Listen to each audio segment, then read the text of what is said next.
Well, hello everyone, and welcome to this webinar on supporting staff in these extraordinary times. My name is Ken Craybill.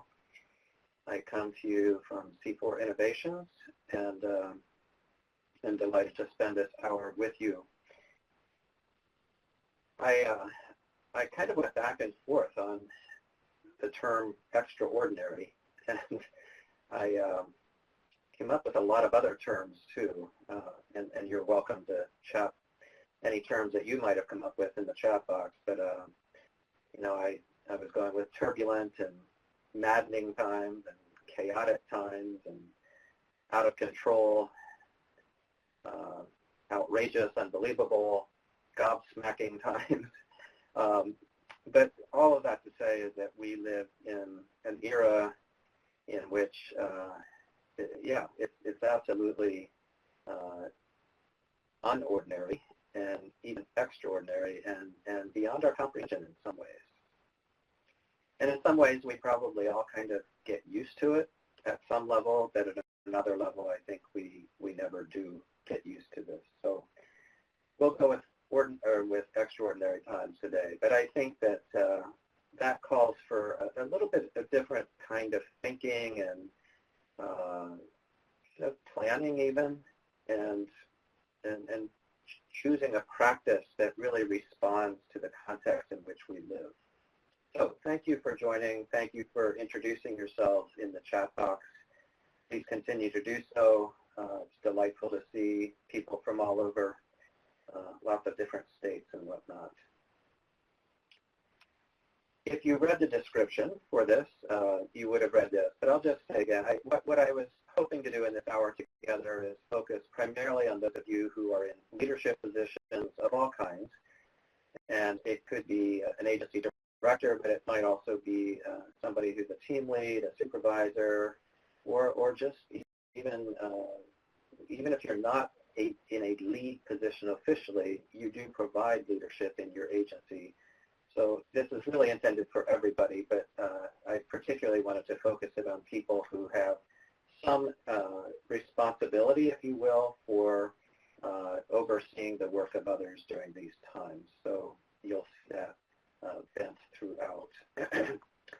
And so these are some learning objectives I hope that you'll come away with, some personal practices to help you stay grounded and focused, also to identify some challenging learning opportunity times that we're having right now, some guiding principles for how we support staff, and some specific practices for doing so as well.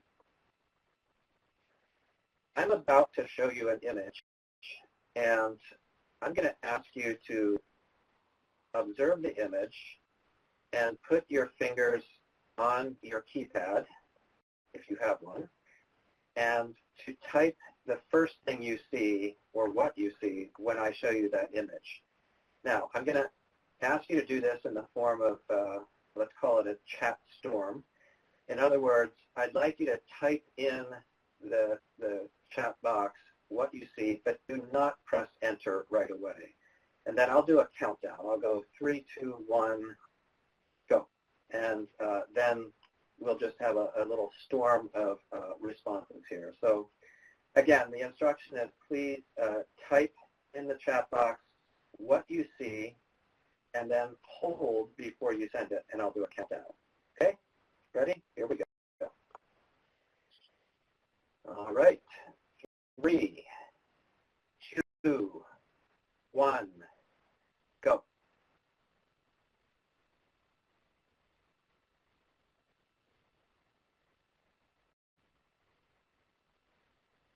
All right. So some of you see a duck and a bunny. Some of you see a duck only. Some of you see a gull or a bird. We'll go with the duck as a general term. Some of you see a rabbit. Lots of ducks, though, but a few bunnies. Interesting. As you all look at this, I wonder if, and you don't have to respond in the chat box, but I wonder if you're able to see both a duck and a bunny here. It's just shifting your perspective a little bit. And if you can't, no worries. It'll come to eventually. But yeah, now you're seeing both. If you take a little bit of a shift in your lens, your perspective, or stretch your way of seeing a little bit, all of a sudden you can see more than one thing in this image. So let's try another. Same rules apply. I'm going to show you an image, type, and then wait until I do a countdown, okay? Here we go.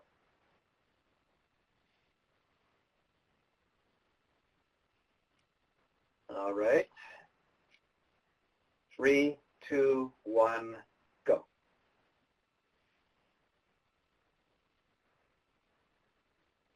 All right, so we're having people already looking at this in lots of different ways. That's pretty awesome. So yeah, there's an older lady, old woman, and there's a young woman in this picture. Many of you are seeing one or the other perhaps, and then as you look closer, you might start seeing that there's both and.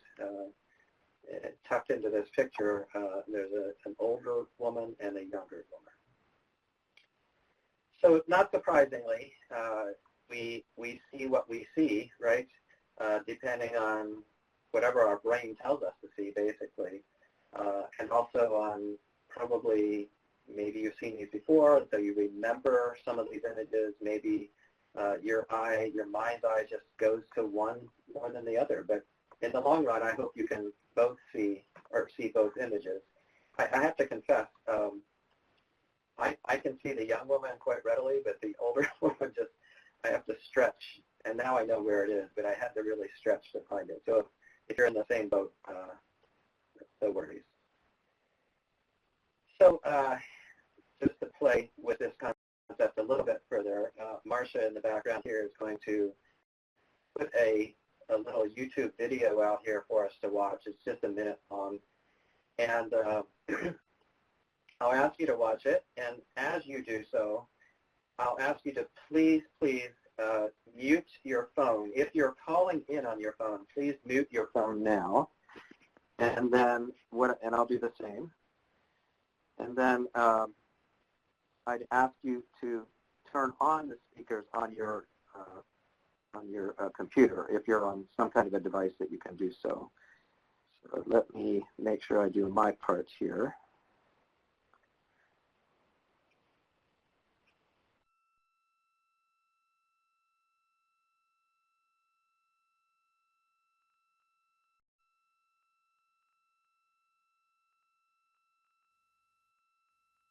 This is an awareness test. How many passes does the team in white make? Go!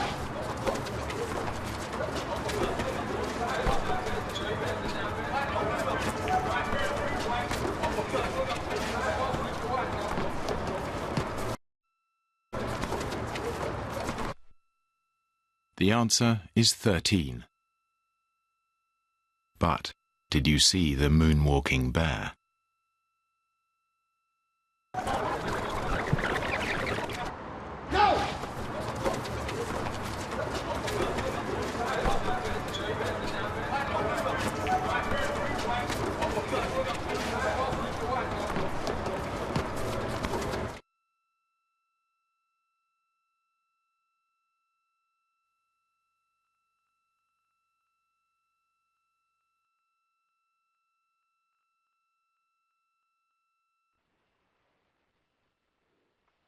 All right.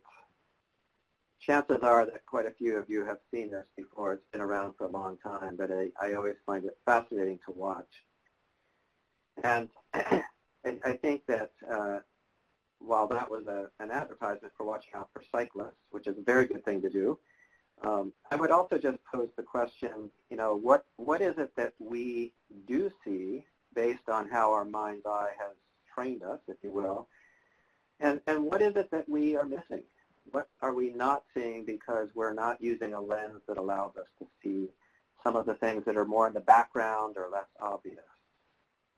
I think that during these times when there is so much stress, at so many different levels in our personal lives as well as in our country and the world, that we tend to find ourselves using a lens that is much more inward, self-focused, and that's a good thing. It's a good thing because it's for the purpose of self-protection, self-preservation, ensuring our own survival, making sure we're attending to our own needs. It also, however, has the impact of seeing anything beyond us as potentially threatening or dangerous. And this becomes problematic because obviously in the world in which we live, we need to be able to see in a well-balanced way and through multiple lenses and see not only the things that frighten us, but also see the things that are hopeful and that are good and that are compassionate and all those things. And the same holds true as leaders in organizations, right? It's easy to get sort of contained in the way we see things, but as people with responsibilities to look out for others, to look out for the welfare of the organization, to look out for the welfare of clients in particular, we need to be able to use different lenses to see. So hence the focus here on this. Just a few more examples. I love this painting. I just think it's fantastic. But again, we can ask ourselves, what do we see? And, obviously it's easy to see there's incredible chaos and violence going on in this image. There's just nothing that's under control. And yet there's another way of seeing too, and it comes from the root meaning of the word apocalypse, which literally means that there's an unveiling or there's truth being revealed around and between all those images in the painting. And it's a truth that suggests that things are out of control in terms of how things are arranged, who's in charge. Social order is totally upset. And it's unveiling a need for change. And it's unveiling a need for bringing back some kind of order that is respectful of all persons, that is fair, that is just, that has equity built in. And so we can look at this painting and we can see multiple things. And of course, that's the beauty of art in general. We see multiple things. We can also look at this image. And as you all know, people see this image, they hear this phrase, and in our world today, people hear different things. And it's everything from kind of dismissing and saying all lives matter to some saying, well, we need to take down statues and statues of Confederate soldiers and leaders.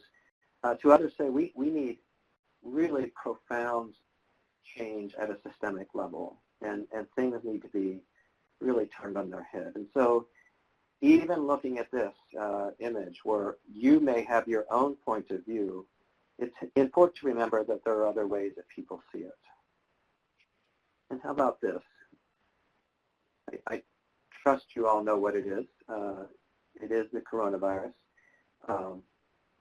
I'm always astounded by looking at this because in some ways it's such a beautiful image, I think. The colors, at least as they appear in the lighting, but also just the symmetry, and kind of the otherworldliness of it. I just find it really intriguing. And yet, we can look at this and see lots of pain and loss and grief and suffering and death and just hardship, and all of that's true too.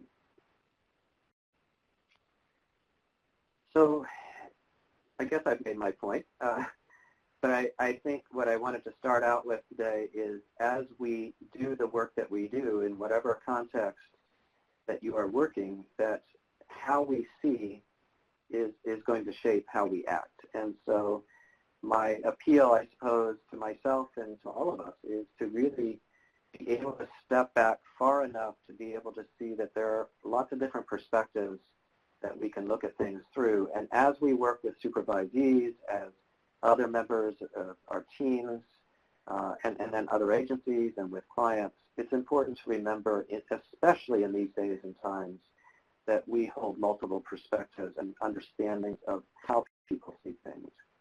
And that doesn't disregard your strong beliefs, convictions about how you would like things to be. But that's different than, I think, how things are seen, if you will. And yet another image of, for some people, this masks are controversial. For others, they're an absolute life-saving necessity and make perfect sense. So as you look at this image, I'm going to ask you to type into the chat box whatever comes to mind in a word or a phrase. I'm just curious what you see in this image and how it resonates in your mind, if you would.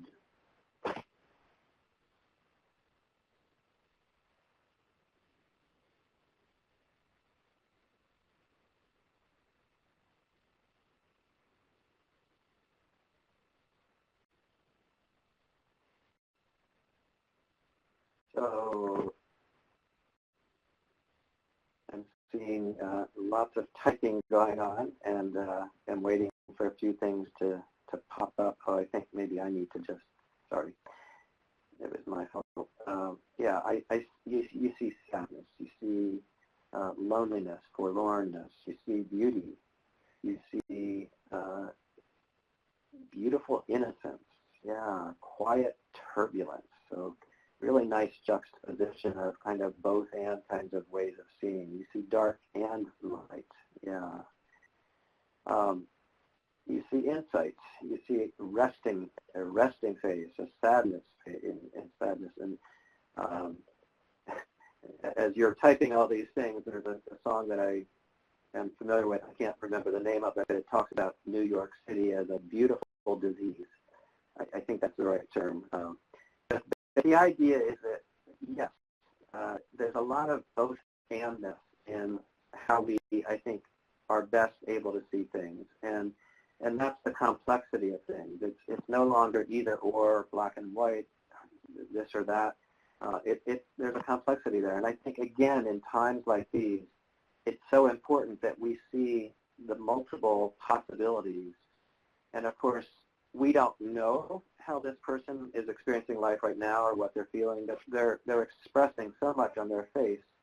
And I suspect if we ask this person, what is it that you are experiencing, we would hear lots of different things, right? So, yeah, thank you for your responses on that. And yeah, Maureen, a very small amount of highlights and a sprinkling of light. So that's an interesting perspective, even going away from just the face itself and the lighting around it. And coming out of darkness into light. So yeah, beautiful. You're all poets, and we should take all of your statements and put them together in a piece of poetry, I think. All right. Well, I will just say in times like these, self-care, team care are vital to our well-being. And so this means we have to be aware of our own both and feelings and experiences, as well as of our team and obviously of the clients whom we serve too. So Archbishop Desmond Tutu was once asked, what do you do in times of despair? And he responded very simply, you show your humanity. And I'm sure he could say a whole lot more and maybe did say a whole lot more. But what I love about this quote is that he's basically saying, you show, in my view, as I see it, he's basically saying, you show yourself for who you are, for your warts, for your strengths, for your doubts, for your the things that you believe in, for your vulnerability, and for your leadership, for your times of self-doubt. We could go on and on. But there's something about showing our humanity without all the pretenses that sometimes we add to ourselves by using titles, by thinking of ourselves as special in some way, in a way that's extraordinarily special. and really showing ourselves and our way of being in the world as just being authentically ourselves. And I'm going to obviously suggest to you that that's one of the best forms of leadership and compassion you can provide in the work that we do.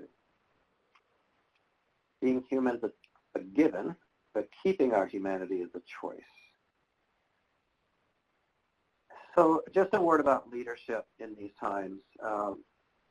Yeah, you do have a title probably, and you do have a designated responsibility, but in the long run, leadership is almost all about action and setting an example.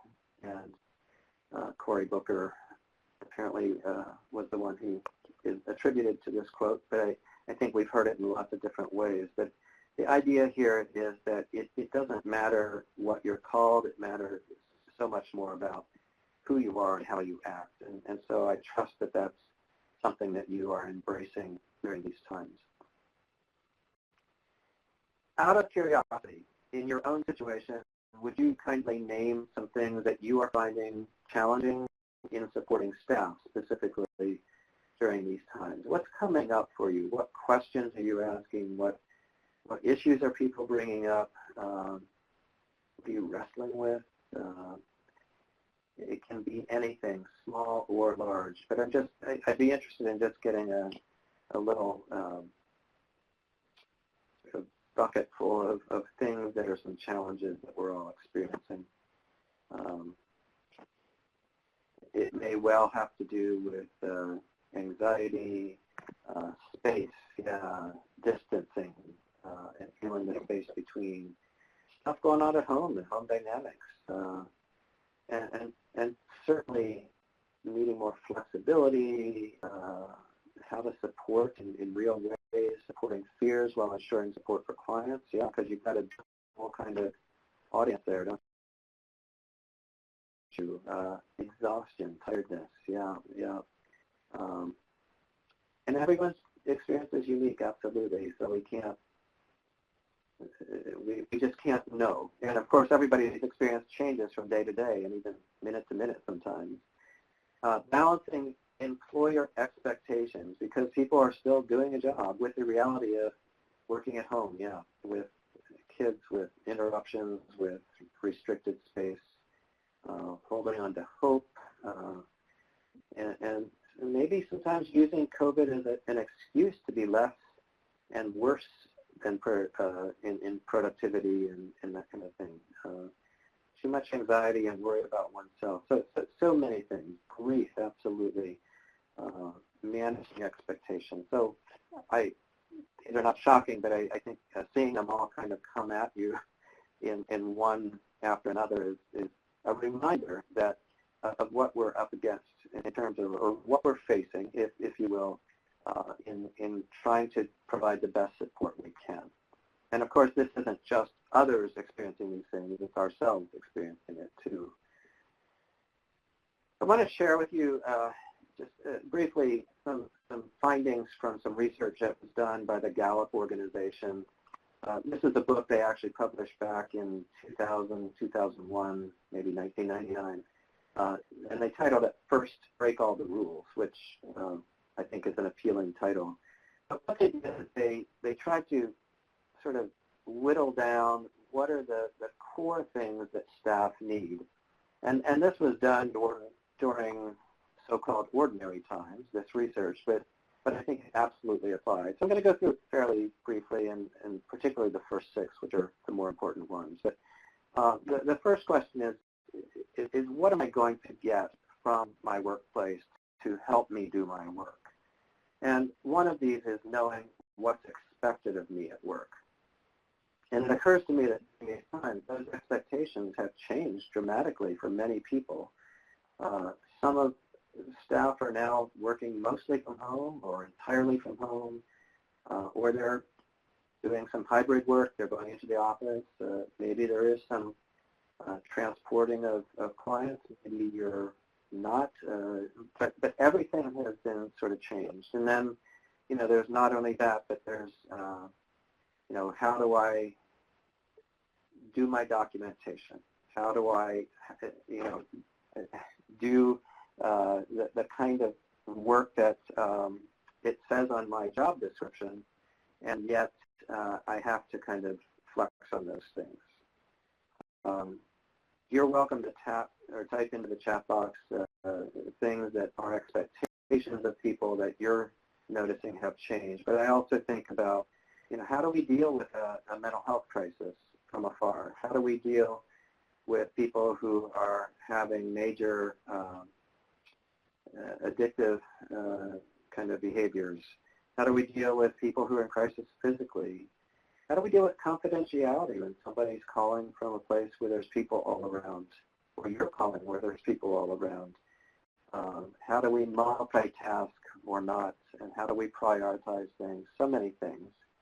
What is now an equitable workload? Cassandra says, yeah, what does that mean? And equitable can mean different things, but a balanced workload, one that's fair to everybody involved, is kind of what I'm reading into that. And what's expected of me? Am I supposed to still work 8 to 5 or 9 to 5 or 3 or whatever it is? And am I kind of now on call more and expected to be available more hours a day? Is it okay to go to the bathroom and make a cup of coffee without clocking out? Yeah, I hope so. But nonetheless, depending on your context, these things come up. And then the question is, what materials and equipment do I have so I can do my work well? Are people equipped? Do they know how to use Zoom? Are they set up with electronics and set up with space, and ergonomic furniture, if you will, if that's possible, and so on and so forth. So these are key questions that people need to know during these times, and these are very core, basic ones that are worth going over with folks. But they also want to know, what am I giving here? And do I have the opportunity to do what I do best every day? And for me, this is an interesting one because, in most situations, if people are happy in their jobs, it's because they're doing the kinds of things that they feel competent at doing. They feel like they're making a difference. They feel like people trust them to do the work without kind of snooping in on them all the time. But what happens during these times, I think, is that people are being asked to change their job responsibilities, to take on more things and let go of certain things, get more involved in grant writing maybe, or get more involved in maybe doing more supervisory things, or doing more online presentations, or all kinds of things. But in the midst of that, are people still having the opportunity to do things that they still, mostly, not entirely, they go in their wheelhouse. So if you ask me, for example, to spend a lot more of my day writing grant proposals, I would be an unhappy camper, and then I would lose interest in the job, and so that would have ripple effects. In the last 7 days, have I received recognition, affirmation, praise for doing good work?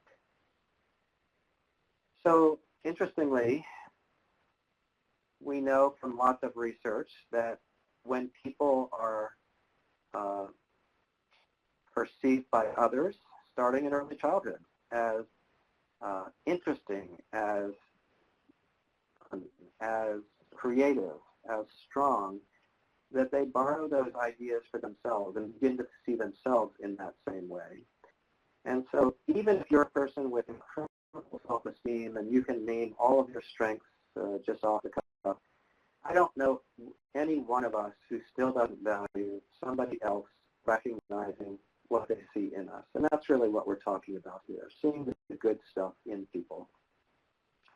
Those of you who know motivational interviewing know that this would be the skill of providing affirmations, of noticing what you see in people, but not just giving them a kind of a label like, oh, wow, you're really persistent. Well, that's not bad, but what if you said, I noticed that you have been setting time aside every day to take time to just breathe. And you're being very persistent in doing that. And I then you can say kudos or whatever you want. But being specific in our noticing, I think, is really helpful. Yeah, Patty, I'm just reading what you're saying. This last 7 days, that's not a formula, but very frequently, but not overly frequently, we want to be acknowledging people. And one of the things I'm noticing is that even when people are doing things that they would be expected to do, we as leaders can still thank them for following through. Thank you for getting your time card in on time. Thank you for doing your documentation and submitting it in a timely way. Thank you for showing up for that person and hanging in there. You can notice all kinds of good things in people. And there's something about that, particularly in these extraordinary times, incredibly powerful and valuable. And all of us also know the opposite of being overly praising and overly putting it on too strong, that is actually less than helpful, obviously. And then asking, as Kristen was saying, what are you doing for self-care? And thank you for showing up for work. All of these things. And then does my supervisor or someone at work seem to care about me as a person? So here's one that I think that I trust you do this even in pre-COVID times. But and this is a tricky one because we're not asking you to get involved in the nitty-gritty of people's lives, but be curious and compassionately interested in how people are doing overall. How is your life overall, given everything that's happening? And different kinds of relationships with different people. So you might have some knowledge of something going on, and so you might say, how's your kid doing given that he can't be in school directly, and how's it going with homeschooling, if you will? All kinds of possibilities of things, but just caring about people as people, not just employees, is I think, a critical part of this work, because there is this sense of camaraderie that we're all in this together, and it's not just because we're doing work together, it's because we're living life together during these times. And then, is there someone at work who encourages my development? So I think there's kind of a hunkering down taking place during these times. And I would submit to you that it's also, however, a time for great opportunity for helping people stretch their abilities, their learning. For some people, it's even been a bit of a slowdown, or at least having a little more time available because you're not traveling so much, that kind of thing. So are people taking time to read more, to go to webinars perhaps, or to take courses? So lots and lots of possibilities, or maybe to step out into new roles in the agency. All right. So those 6, actually, by the research, are the key things that they notice that are the things that keep people on the job and happy on the job when they're receiving those things. These others are also important. Do my opinions that count? Is the work I'm doing consistent with my own personal values? It's also about, are my coworkers also committed to doing the work? Do I have a best friend, somebody I can turn to at work? Has somebody talked to me about my progress in the last half year? And am I having opportunities to learn and grow? So you get the idea. But these are things that staff need even in the best of times. And so during these times, I would just say, in some ways, we need to double down on all of these things and recognize that when we are attentive to staff needs, they are much more likely to be attentive to the needs of the people they're serving, clients and otherwise.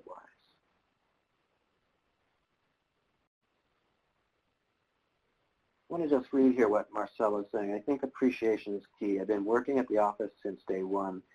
Friends who work from home seem to work longer hours and have not received any appreciation. Not that I have either, but I'm 9 to 5 and out. Yeah, that's really interesting. I think a lot of people are working longer and putting in more time, maybe because they don't know what else to do with themselves, but I think that also plays into this whole need for helping people some kind of boundary, if you will, around, sorry, dropped my phone, around their lives in terms of what constitutes work and what constitutes having a life, basically. And so that's where I go with that. Okay, so as we prepare ourselves for leading and supporting in these times, I think I just want to notice that we have to have a discipline of some sort in which we are practicing centering, mindfulness, grounding practices, whatever you call them. But we need to breathe. We need to take time to just step back. And this is an awareness that arises from paying attention on purpose in the moment and without judging ourselves about it. And I know many of you are very familiar with mindfulness practices of all kinds, both formal and informal. But I hope that you are finding ways to set time aside. I will tell you personally that I'm not so good at a daily, organized, planful mindfulness practice. So I'm doing an experiment right now with myself, and I'm just randomly assigning 10 minutes to each day at different times a day, and just putting it into my schedule and holding that as seriously as I can as a time to just remind myself to take some time to breathe, take a walk around the block, be mindful, whatever that means for you, focus on something. But I do trust that you're finding ways to do this. We don't want our mind full all the time. We want to be mindful. All right, so another way to say this is be here now. Thank you, Ram Dass. And also, I love this quote from Thich Nhat Hanh. Mindfulness shows us what is happening in our bodies, our emotions, our minds, and in the world as well. So through mindfulness, we avoid harming ourselves and others. And I think that, again, during times when reactivity is high in our culture around so many different things, that this is a time to remind ourselves to at least do no harm and hopefully do good. I am going to pick up the pace a little bit and just talk about 4 different principles for how we might think about things. And again, I know I'm doing a lot of talking, but please feel free to add your own ideas and 2 cents along the way. But here are some things for us to just consider. Recognize that people's brains are not working properly, including your own, including my own, and that during these times, the neurobiological effect of this collective trauma that we're experiencing does have a bearing on how well we can focus, on our productivity, on our memory. And I'm guessing all of you have stories of things that have been happening for you where you realize you're not quite operating at the level at which you often have in the past. So we need to just acknowledge that and say it out loud to people, maybe as directly as your brain's not working properly, in a kind way, of course. But we need to assume that staff need support even if they're not asking for it. And in fact, the ones who aren't asking and saying, I'm okay, everything's cool, I think as leaders, supervisors, it's pretty important for us to try to uncover that a little bit and get a little more specifics. And it's not to assume that people are falling apart, but it is to just acknowledge that one of the ways that we cope during these times, some of us cope, is by just pushing it all aside and running away from the realities of what is, in our minds at least. And for people in recovery, for example, people with lived experience of recovery from mental illness, from addiction, from healthcare issues, also realize that they need support in their recovery process as well. And you don't have to be the one providing all that support, but be asking about it, asking the person to be talking about it. And then creating space in an ongoing way to connect and to talk about their mental health. I think this is the one area that's probably more difficult than others for many of us. But how is, and maybe you don't say how is your mental health so much, but you're asking how are you doing in your spirits and your minds? How are you experiencing what's going on here in the world and in work and at home, and how is it impacting the way you think about things? Those and your feelings, those kinds of things. Certainly, if you have employee support resources, whatever form those take, certainly encourage people to use those. And then perhaps most importantly is set the tone and be a model for somebody who is human, for being open, vulnerable, compassionate, generous, self-caring, but also, part of that is also setting a tone and acknowledging your own falling short, if you will, at times of ability to be compassionate and generous. But again, trying to generate these approaches. So those, and here are some more things we might think about. In very specific ways, encourage people to literally take time off when they're supposed to be taking time off, whether that's for the weekend or in the middle of the week or whatever it is. But create those boundaries, those healthy boundaries, and talk to people about that.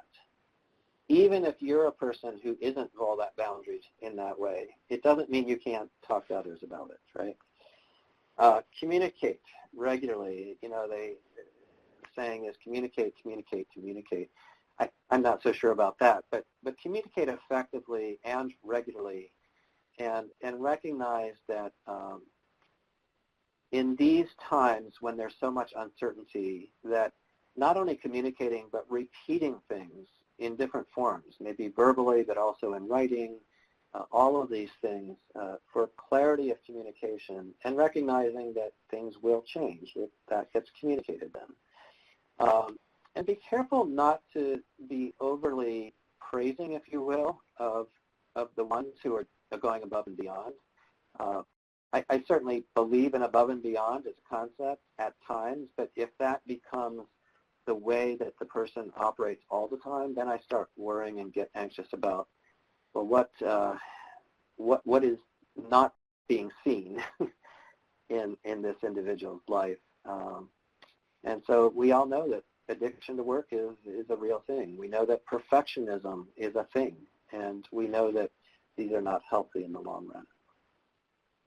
What are your thoughts about just this general area of acknowledging, affirming, creating safe and supportive spaces? Any thoughts you want to share?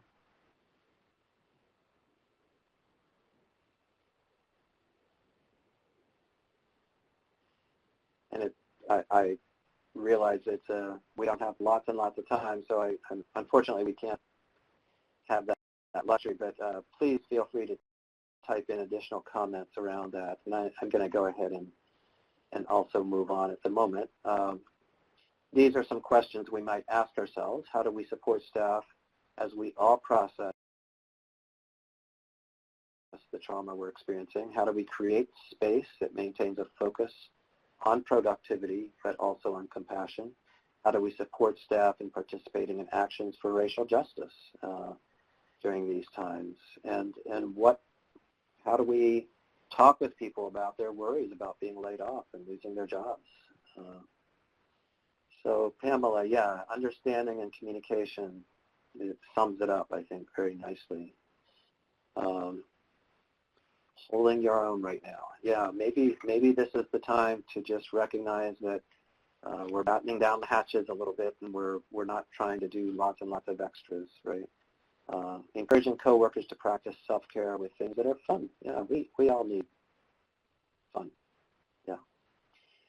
All right. So another piece of this is sharing our own vulnerability. I've talked about this a little bit, but this is this idea of being willing to share your own challenges and how you are managing. But I would also say very carefully, not for the purpose of somehow burdening people with that, but for the purpose of letting them know that you too are struggling that at times. But also to say at the same time, and I am finding support in this and that, and I am being supported, and so that people know that you as a leader are experiencing hard times too, but you're also finding ways to cope with them. I trust that would be true for all of you. Being transparent about what's unknown. We just can't say how long these quarantine-like behaviors are going to have to last. We don't know when we're going to go back to, if there is such a thing as normal, if we'll ever go back to that. And there's no, I think it's much more both imperative, but also it decreases people's anxiety in many ways if you tell the truth about not knowing rather than giving false hopes. And we see this happening in a lot of spheres in our society where some people are providing these attempts to say, you know, well, this will happen and this will happen, and it's just not, we don't know. We don't know when a vaccine will come. We don't know about many, many things. Provide updates and corrections to information. And then acknowledge that we're all affected, we're all peers in this, we're all having lived experience together, and yet also acknowledging the privilege that many of us you have too while affected. And so I don't know each of you, but my guess is that many of us live with lots of layers of privilege that are related both to, and for many of us, myself included, being white in this culture, but also the privilege of having work, the privilege of having a home, having running water, the privilege of not having to live with the burden of unpaid debts and those kinds of things. I think we have to acknowledge this as we move forward. Again, I invite your thoughts as we move ahead. And I will say these slides will be available should you be interested, and you might have ongoing conversations about some of these things in your own work settings when you meet in your Zoom meetings or however you're meeting these days. Flexibility. In scheduling our time, in managing our household responsibilities, this has actually been a really eye-opening period, I think, for many people to recognize that there's a lot you can do on a screen in terms of your work with people, both colleagues as well as clients. It's also been eye-opening in that not everything has to happen between starting time and ending time on a clock.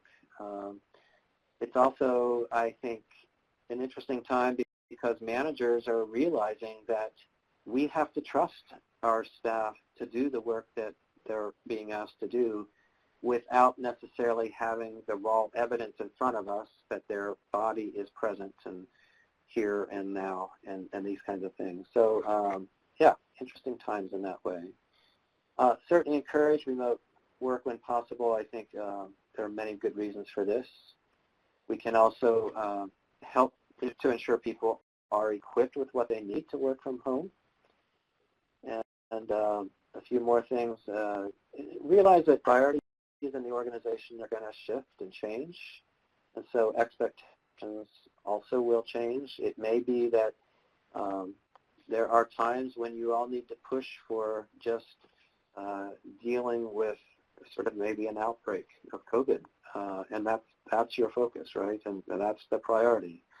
Or maybe it's a time to realize that we do need to cut back in terms of certain areas that we were involved in previously.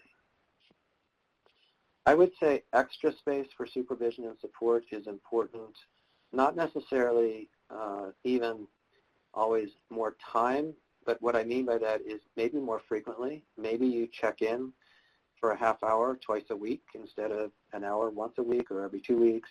Maybe you have 15-minute check-ins. It really depends, obviously, on the person that you're working with, but oftentimes I think most of us value having some continuous, repeated, and regularly scheduled contact, even if for a short time, to actually just know that the person's there, basically. Just looking at a few comments. I find my staff and I have become more productive with the flexibility to deal with life. Yeah, I think that's true in a lot of cases. And that certainly flexibility has increased my self-care and awareness. Good. Yeah, I think we don't maybe say this enough, but there are actually a lot of pretty positive things coming out of this sort of forced shift in the way we do our living and our working. And it's not all bad.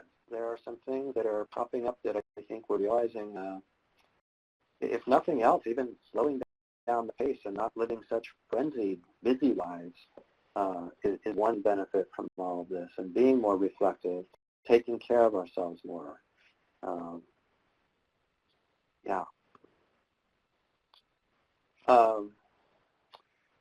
Be person-centered with clients, be person-centered with others, and so forth.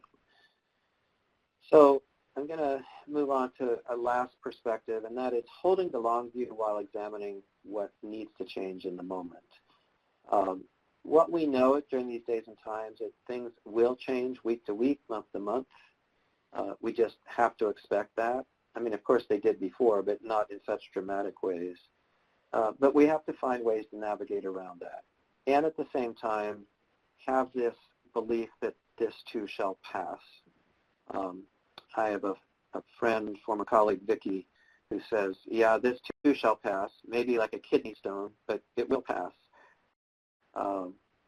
We will emerge into another way of being, but for now, we don't know when that will be, and so we're in some ways having to get used to where we are and adapt to that.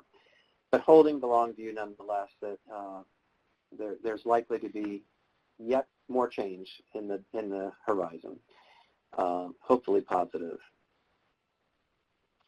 So recognizing that our organizations are going to look differently too as we emerge in time from where things are now, but also to recognize that maybe going back to what was quote-unquote normal isn't all good either. And might this be the time to examine our own personal lives, but also our agency policies?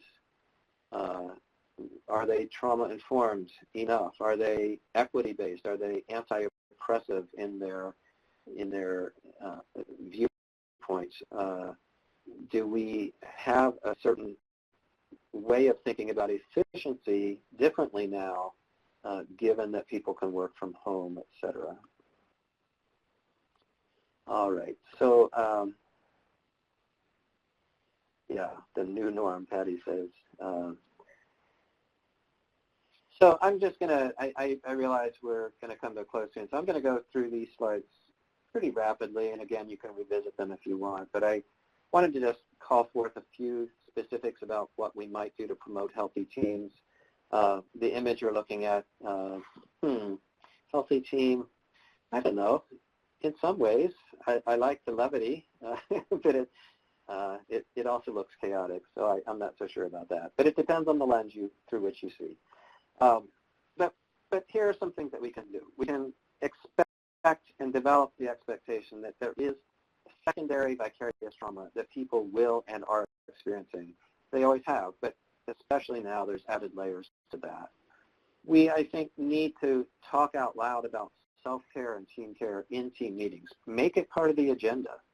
Talk about it up front. And whether that's in the abstract or asking people even to share what they are doing to care for themselves, I think can be incredibly powerful. Encouraging team members to use their vacation comp time in a timely manner, not to pile it all up. Some more strategies. What about a virtual social distancing team retreat? Get creative. Who knows how that might work? I know a lot of people are doing social distancing happy hours, so why not a team retreat, right? Flexible schedules, developing practices and rituals to celebrate accomplishments, successes, things that are going well. And they don't have to be huge things. They can be all manner of things that we are finding that are continuing to work, to give us life, that they're life-giving. It might be successes and accomplishments around what clients are being able to do, and it might be around other things as well. Social distancing, lunches, picnics, parties, yoga. People are getting very creative these days. And I invite you to type things in as you think about strategies you are or might be involved in. Making sure that staff have ample opportunity to provide input into what's happening in terms of ongoing practices as well as policy changes.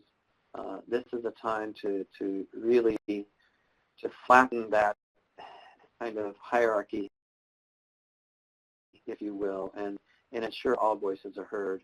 Of course, that it should always be the time for that, but especially now, perhaps. Making sure staff have a clear way of addressing concerns, grievances. Diversifying caseloads can go in lots of different directions, but particularly if someone's working with a caseload that is heavy with people who are in crisis, certainly take a look at that and see how that might be diversified. I do think during these times that there's something really important for all of us to remain hopeful, to get involved in participating in social change activities, in advocacy of some sorts. And I realize some of you have some restrictions on so-called advocacy, but it's usually around advocacy for specific bills and things like that. But there's never a time when all of us aren't able and shouldn't be encouraged to speak out on behalf of what is just and right and for the benefit of our clients and so on and so forth. And you may not be able to do this collectively as part of your work, although I think that would be fabulous, but certainly to encourage that. I do think it's a great way to get outside of ourselves, to take that longer view and to be involved with our bodies and our spirits in doing so.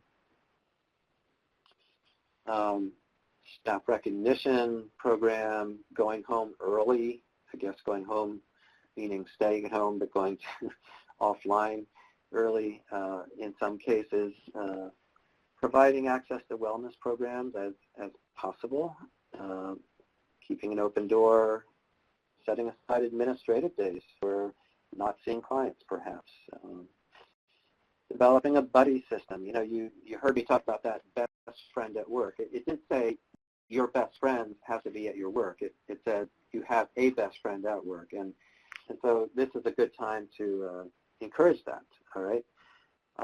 And then to equip supervisors to really provide supervision that is trauma-informed, that is strength-based, that is focused on helping people find their way through these times with a sense of confidence and backing from supervisors, and making those supervision sessions regularly scheduled and encouraging development again, as we said before.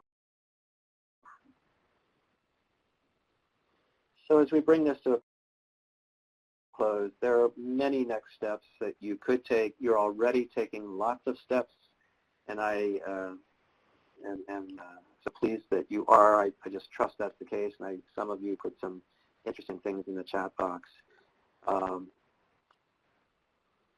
And so as we move forward, I do want to make it possible for you to learn what we at C4 are offering in terms of trauma-informed care training. Pamela or Elizabeth, you're asking about trauma-informed supervision. Right now, there is not one that we have scheduled for all comers, but we do offer trauma-informed supervision training, and we'd be happy to talk with you about that. And I trust that we will run a course online sometime next year. But we have a lot of self-paced online learning, live online learning.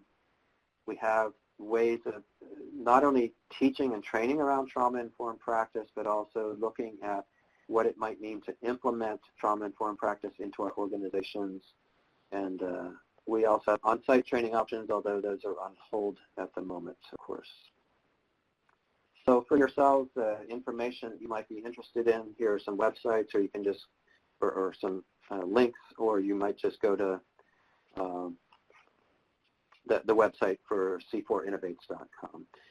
So I just want to say thank you to all for your being here today, for taking an hour out of your time to hang in there with me, to respond in your own way. And I trust that you are finding the lenses that you need to look through that allow you to see things from a way that is life-giving and keeping you going in the midst of hard times. And with that, I'll say thank you and goodbye.